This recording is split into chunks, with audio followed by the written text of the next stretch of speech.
Gen Z versus millennials हुशारीची शर्यत नेहमीच चालू होती आणि असणारच, पण सध्या गाजलेली शर्यत म्हणजे जेनझी आणि मिलेनियल्स. चला तर पाहूया एका अभ्यासात काय सांगितलंय.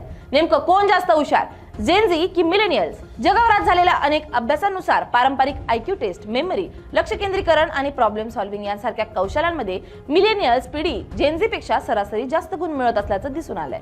मिलेनियल्स म्हणजे 1981 ते 1996 दरम्यान जन्मलेली पिढी, तर जेनझी म्हणजे 1997 ते 2012 दरम्यान जन्मलेले तरुण.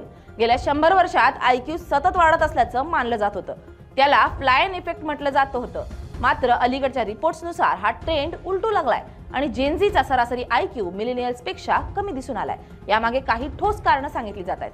तज्ज्ञांच्या मते जास्त स्क्रीन टाइम, सतत मोबाईल आणि सोशल मीडियाचा वापर, डिजिटल ओव्हरलोड आणि शिक्षणात वाढलेला एडटेक वापर यामुळे लक्ष केंद्रीकरण आणि खोलवर अभ्यास करण्याची सवय कमी झाली आहे. मिलेनियल्स पिढीचं बालपण तुलनेनं अॅनालॉग होतं.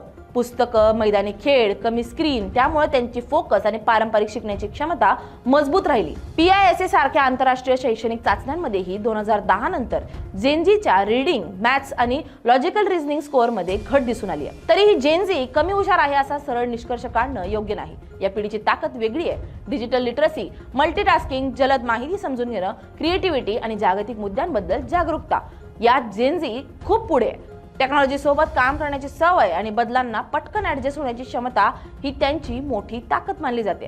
तज्ज्ञ स्पष्ट सांगतात की आयक्यू हा हुशारीचा एकच मापदंड आहे.